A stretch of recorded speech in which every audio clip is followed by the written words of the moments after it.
இயேசுவுக்கே புகழ். இன்றைய இறைவார்த்தைகளை சுருக்கமாக தியானிப்போம். மற்றவர்களை ஆளும் அரசர் அல்லது அரசியின் வலிமை மிக்க இயல்பு கொண்டவர்கள் பெரும்பாலும் அதிகார மனப்பான்மை கொண்டவர்களாக இருப்பார்கள். தான் அரசன், தான் ஒரு அரசி என்று இருந்த பொழுதிலும் அவர்கள் தங்கள் அதிகாரத்தை மறைத்து மற்றவர்கள் முன்பாக, மக்கள் முன்பாக அன்பாக நடிக்கக்கூடும். இதற்கு மாறாக மற்றவர்களிடம் மிகவும் அன்பாகவும் மென்மையாகவும் இருப்பவர்களும் உண்டு. அவர்கள் மற்றவர்களை கவனித்துக் கொள்வதில் தங்களையே இழந்து விடுவார்கள். நீங்கள் எந்த வகையை சார்ந்தவர்கள்?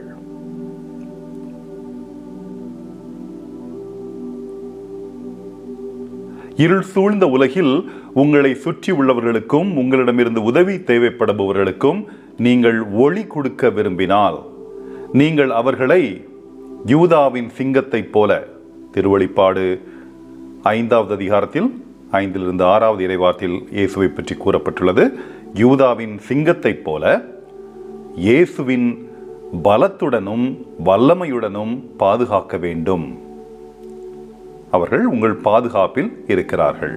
ஆகவே நீங்கள் ஒரு சிங்கமாக இருக்க வேண்டும். அதே சமயம் பலிபீடத்தில் பலியிடப்படும் மாசற்ற ஆட்டுக்குட்டியைப் போல நீங்கள் அவர்களை இயேசுவின் மென்மை, கருணை மற்றும் சுய தியாக அன்புடன் அரவணைக்க வேண்டும். மாசற்ற ஆட்டுக்குட்டியைப் போல.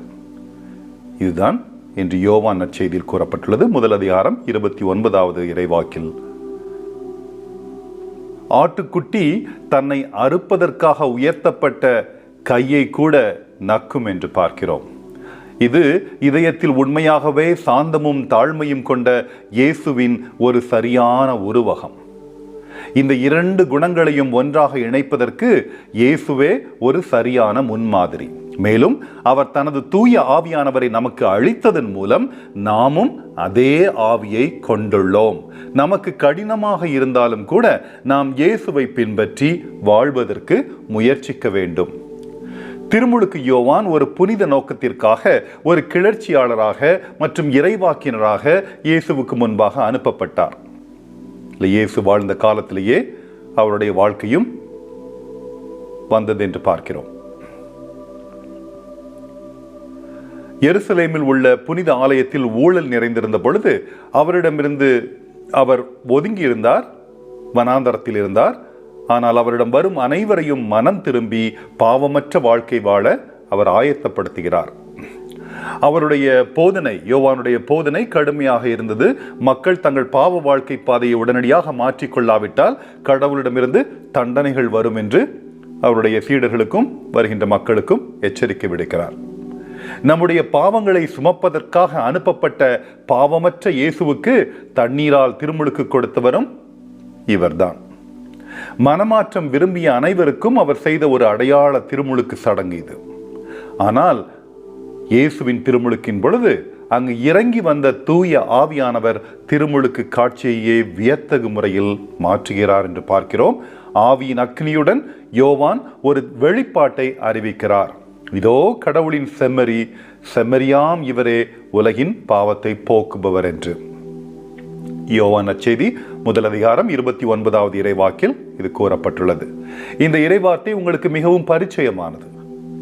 நம் அனைவருக்கும் பகிர்ந்தளிக்கப்படுவதற்காக தன் உடலை கொடுத்த இயேசுவை மகிமைப்படுத்தி அப்பத்தை உயர்த்தி பிடிக்கும் ஒரு குருவானவரிடமிருந்து நாம் ஒவ்வொரு நாளும் இதை கேட்கிறோம்.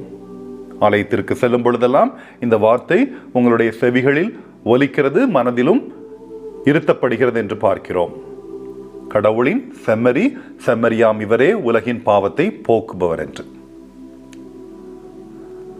எருசலேம் ஆலயத்தில் இஸ்ரேலரின் பாவங்களுக்கு பரிகாரம் செய்வதற்காக ஆட்டுக்குட்டிகள் பலியிடப்பட்டன. எனவே யோவான் இயேசுவை ஒரு ஆட்டுக்குட்டி என்று அழைத்த பொழுது அவர் சிலுவையில் இயேசுடைய தியாகத்தை முன்னறிவிக்கிறார் என்று பார்க்கிறோம். திருவிவிலியத்திலும் தனது மத சடங்குகளிலும் ஆட்டுக்குட்டியின் முக்கியத்துவத்தை யோவான் கண்டிப்பாக அறிந்திருப்பார். முதலாவதாக பாவ நிவாரண ஆட்டுக்குட்டி என்று சொல்லும் வகையில் த lamb of atonement. இதன் மூலம் அனைவருடைய பாவங்களும் தலைமை குருவினால் யூத தொழுகை கூடத்தில் ஆட்டுக்குட்டியின் மீது சுமத்தப்பட்டு பின்னர் அந்த ஆட்டுக்குட்டி காட்டு விலங்குகளுக்கு இரையாக அனுப்பப்படும் என்பதை நாம் லேவியர் புத்தகத்தில் பார்க்கலாம். 16வது அதிகாரத்தில் 20 முதல் 22வது இறை வார்த்தைகளில். தினசரியும் பாவ நிவாரண ஆட்டுக்குட்டி பலி கொடுக்கப்படும். அதை நாம் தி lamb of daily atonement என்று சொல்வோம்.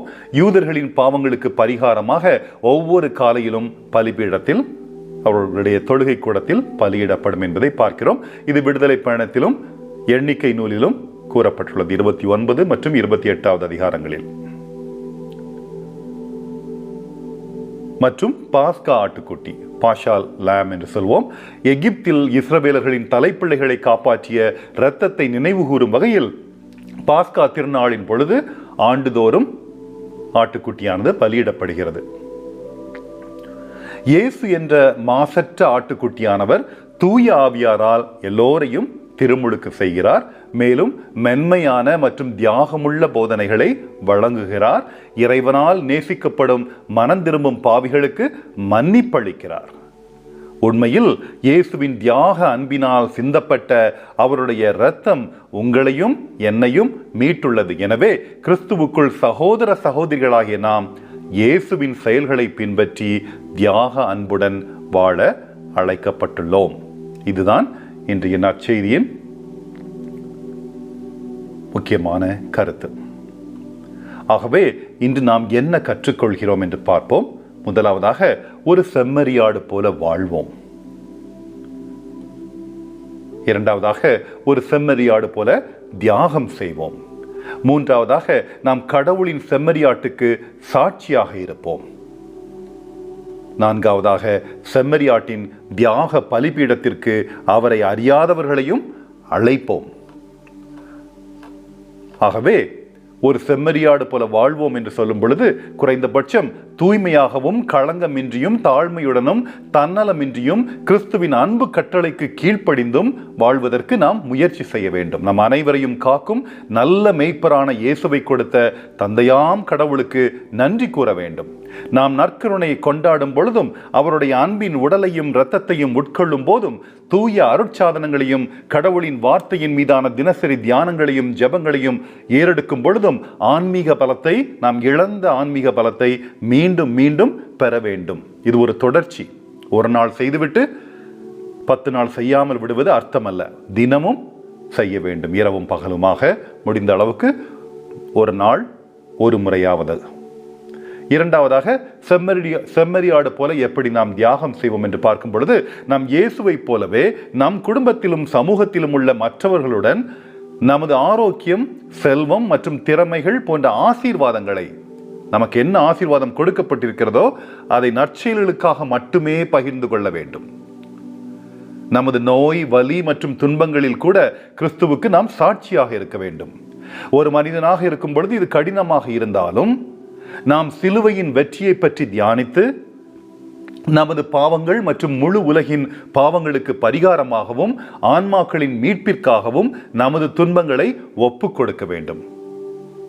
நாம் படுக்கையில் இருக்கும்போது கூட நம் துன்பங்களுக்காக நாம் மன்றாடி கொண்டிருக்கும் பொழுது நம்முடைய துயரங்களை ஒப்புக் கொடுக்கலாம் மற்றவருடைய ஆன்மாக்களுக்கு கூட. மூன்றாவதாக, நாம் கடவுளுடைய செம்மறியாட்டுக்கு சாட்சியாக இருப்போம்.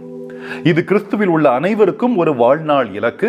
நாம் அவரிடமிருந்தும் அவருடைய திருச்சபையிலிருந்தும் அவருடைய சமூகத்தில் இருந்தும் விசுவாசத்தில் இருந்தும் நம்மை தூர விலக்கிக் கொள்ளாமல் அவருக்கு நெருக்கமாக இருந்து எந்தவித பாரபட்சமும் இன்றி நமக்கு தீங்கு செய்த மற்றவர்களை தீர்ப்பிடாமல் நம் வாழ்நாள் முழுவதும் கடவுளுக்கு, இயேசுவுக்கு நாம் சேவை செய்ய வேண்டும். நினைவில் கொள்ளுங்கள், நாம் ஒரு தியாக செம்மறியாட்டின் சீடர்கள்.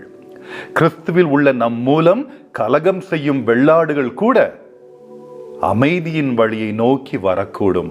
ஆகவே நாம் சாட்சியாக இருக்க வேண்டும். இயேசுக்காக, அந்த செம்மறியாட்டுக்காக நாமும் ஒரு செம்மறியாடாக மாற வேண்டும். நான்காவதாக, செம்மறியாட்டின் தியாக பலிபீடத்திற்கு மற்றவர்களையும், அவரை அறியாதவர்களையும் மற்ற மதத்தவர்களையும் நாம் அழைக்க வேண்டும். அன்பின் நற்செய்தியை வெறுமனே போதிப்பதோடு நின்று விடாமல் தியாக செம்மறியாட்டை போல நற்செய்தியை முழுமையாக வாழ வேண்டும். இந்த வழியில் உங்களை சுற்றியுள்ள அனைவரும் உங்கள் குடும்பத்தாராக இருக்கலாம், வெளி மக்களாக இருக்கலாம், அவர்கள் அனைவரும் அந்த செம்மறியாட்டை அறிந்து கொள்ள அழைக்கப்படுகிறார்கள். மீட்பின் வெற்றியில் களி கூறுவார்கள். இதுதான் உன்னதமான நம்பிக்கை. ஏனென்றால் அந்த செம்மறியாடே வெற்றியை நிலைநாட்டும் யூத சிங்கத்திற்கு அடிப்படையாக இருக்கும். ஆகவே இந்த 4 சிந்தனைகளையும் தயவு செய்து இன்று நினைவு கொள்ளுங்கள். அந்த சிந்தனையோடு இந்த நாளை நாம் கடவுளுக்கு ஒப்பு கொடுத்து ஜெபிக்க வேண்டும். மீண்டுமாக ஒரு செம்மறியாடு போல வாழுங்கள், ஒரு செம்மறியாடு போல தியாகம் செய்யுங்கள், கடவுளின் செம்மறியாட்டுக்கு சாட்சியாக இருங்கள்.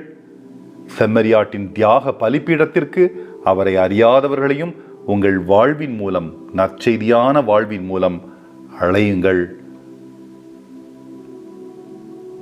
இதோடு இந்த சிந்தனைகள் உங்களுக்கு ஆசீர்வாதத்தை கொடுக்கட்டும். ஆமேன்.